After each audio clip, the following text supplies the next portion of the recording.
My name is Pete Wright, and I'm an attorney and specialize in special education law and advocacy. And my wife and I have the Wrightslaw.com website and books about special education law. This topic is about response to intervention and delaying eligibility evaluations of a child. Question: is RTI required prior to a determination of a child's eligibility? Can it be used to delay the evaluations to determine a child's eligibility? Is RTI to be used for all disability determinations, or is it specific to one? We get an awful lot of emails at Wrightslaw. I got one from Mary, a special ed teacher in Colorado, and she said, "My question is, when a parent specifically requests their child be evaluated with good reasoning, what are their rights?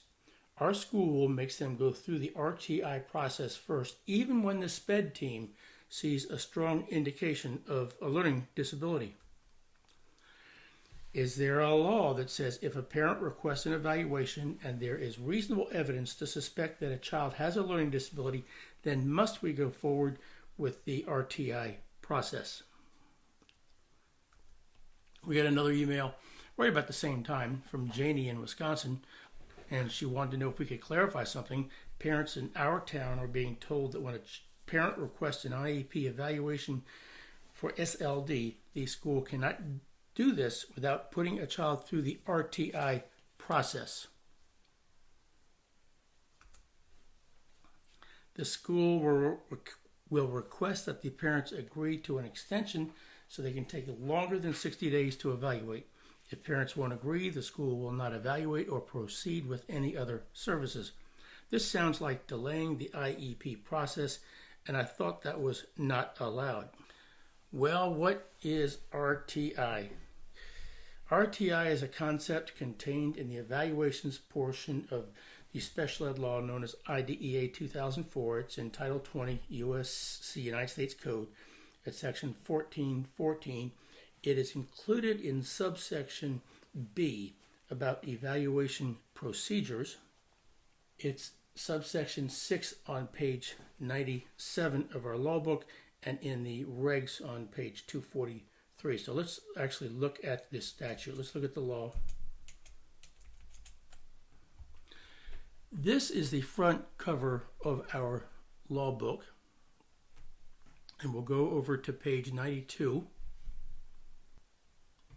This is page 92 of our special ed law book, and you'll see, as I zoom in here a little bit,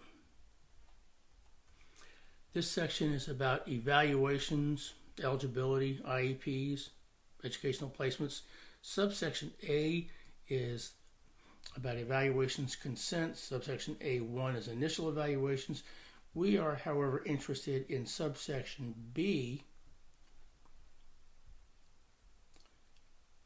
evaluation procedures, and we're going to go to subsection 6 of evaluation procedures, which is on page 97 of our law book, and it's specific learning disabilities. And so let's see what the statute actually says.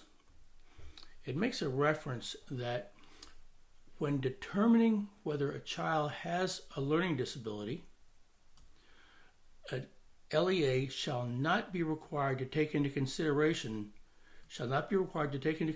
whether a child has a severe discrepancy between achievement and intellectual ability. This is under the LD evaluation portion of the statute.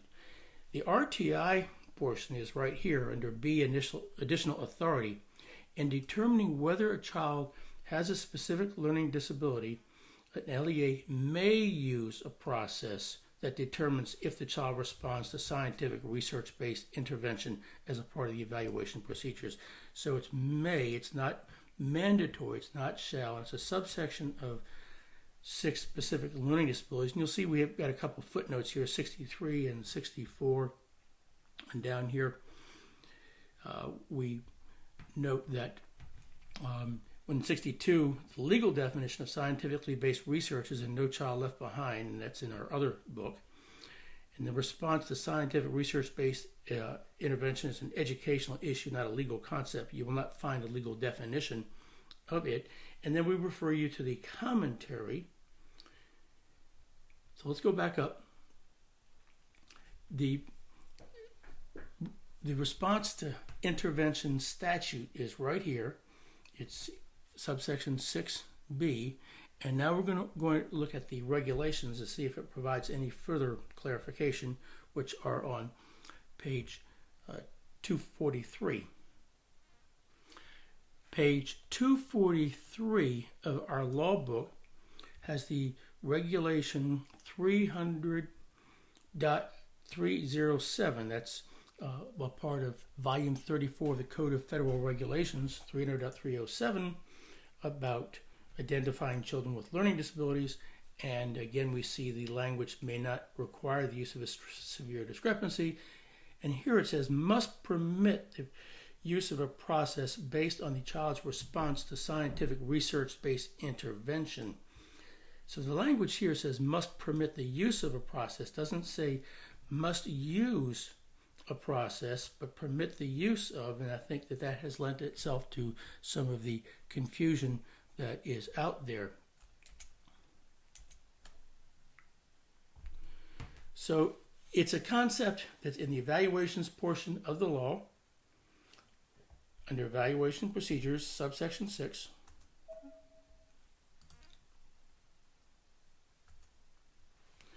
So in my reply to Mary, I said the feds addressed this with a letter in January 2011.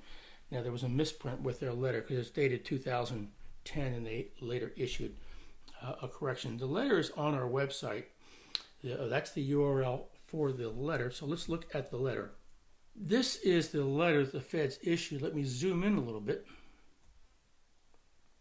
So you'll see how they have on this version January 21, 2010, and there are other ones out there now that I've seen would have the correct date on it.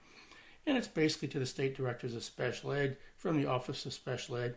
And it explains a response to intervention process cannot be used to delay or deny an evaluation. And then it notes the provisions related to child fine in section 612A3 of the Individuals with Disabilities Education Act. Let me explain the numbering to you. When the special ed law went through Congress, the numbering of the act was different. It had 600, 601, 612, 614, etc. And then later when it was copied and pasted into the statute, into the United States Code, it goes into Title 20. And the evaluation portion is Title 20, it's 20 U.S.C., United States Code, Section 1414. And they're making a reference to the child fine portion in 612, so that would be 1412. But for our purpose, let's go down to this part here. They explain that it's critical that this identification occur in a timely manner and no procedures or practices result in delaying or denying this evaluation. It's come to their attention that in some instances, some LEAs may be using RTI strategies to delay or deny a timely evaluation for children suspected of having a disability. And states and LEAs have an obligation to ensure that evaluations of children suspected of having a disability are not delayed or denied because of implementation of an RTI strategy. And then the letter talks about what RTI is, how the department perceives it, and then makes reference to the regulation that we just looked at moments ago. And it continues on. The use of RTI strategies cannot be used to delay or deny the provision of a full and individual evaluation. Then it explains if the LEA does not suspect the child has a disability and denies the request for an initial evaluation, the LEA must provide written notice to the parents explaining why the agency refuses to conduct an initial evaluation and the information that was used as the basis for that decision.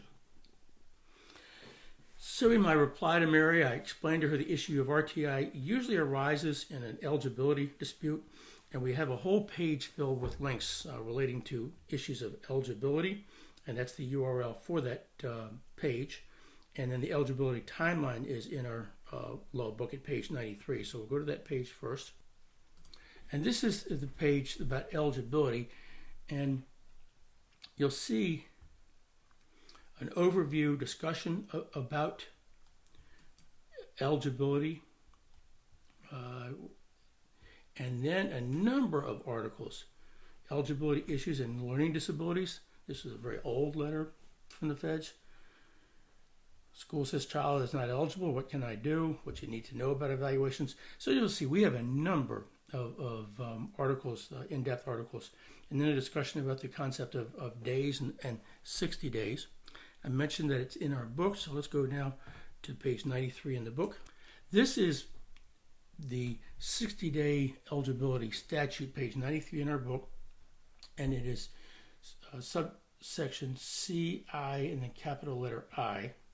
This is under the subsection of evaluations, initial evaluations, and it explains that initial evaluation shall consist of procedures to determine whether a child is a child with a disability within 60 days of receiving parental consent for the evaluation, or if the state establishes a time frame within which evaluation must be conducted, then within such time frame.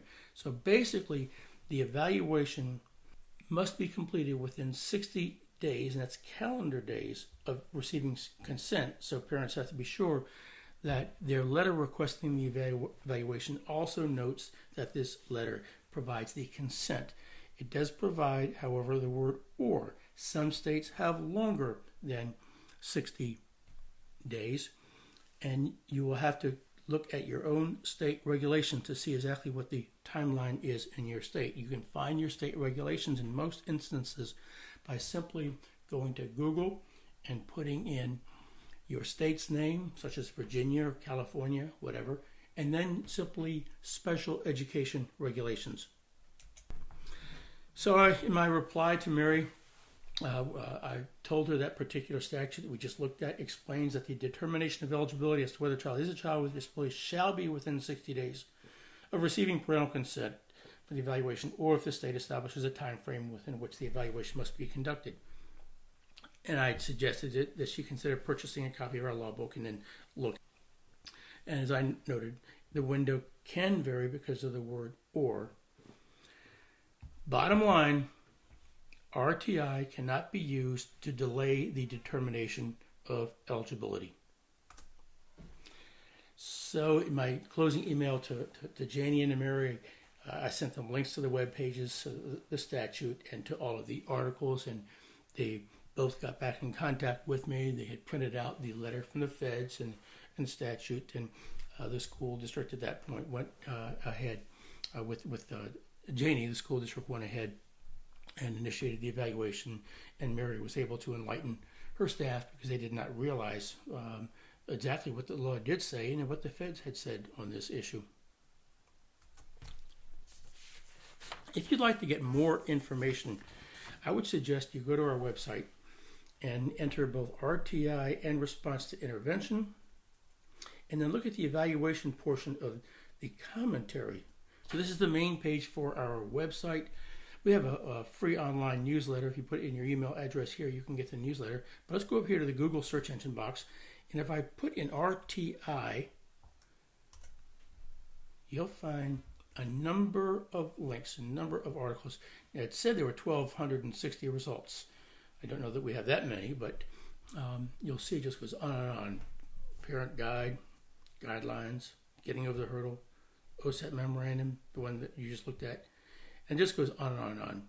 Now let's try a little different search term. Instead of RTI, I put beginning quote, response to intervention, end quote. Otherwise, it'll find every time the word to is in here and so on. Let's search that. And you'll see a lot of the same files, but you may stumble on more. Now let's go back to the main website. So we're at the main website now, and I want to show you something else here. Going down, and we're going to look at the left-hand margin called the Law Library. And right here it says IDEA 2004. Click on that link, and that takes you to, that's our law page. So you can have the actual statute and the regulations are here, the commentary is here, and that's what I want you to go to, is the commentary to the regulations. The commentary is a very valuable document. So here's our discussion about the commentary. Let's just scroll down here. The commentary is 307 pages. When the feds were instructed by Congress to issue regulations, they issued proposed regulations first for public comment. The public commented, they made revisions to some of the regs, other regs they did not revise. Then when they issued the final regs, they issued it as a part of this 307-page document. I don't recommend you download the entire document, but what I do recommend is that you download, get on your hard drive, both the IEP portion, because I separated out the discussion about IEPs and also the portion about evaluations. So I'm going to click on the evaluations, and you'll see it opens it up as a PDF file. And here is where I have it on the hard drive.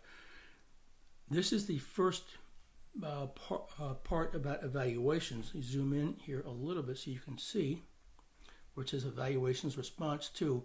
And I suggest you put in your search engine box response to.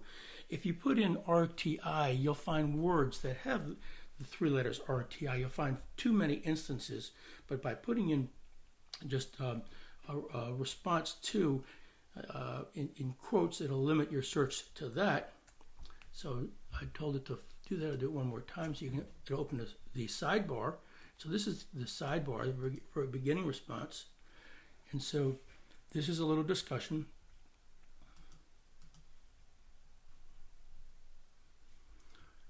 And so they talk about the comments they received in their response. So if you want to learn a lot more about response to intervention and what the Department of Ed has said about it, go to the commentary and you'll find a lot more. So original questions, is RTI required prior to a determination of a child's eligibility? No. Can it be used to delay the evaluations to determine eligibility? No. Is RTI to be used for all disability determinations, or is it specific to one? In the statute and the regs, it's clear that it is specific to the evaluation of LDs. It's a subpart of the evaluation statute.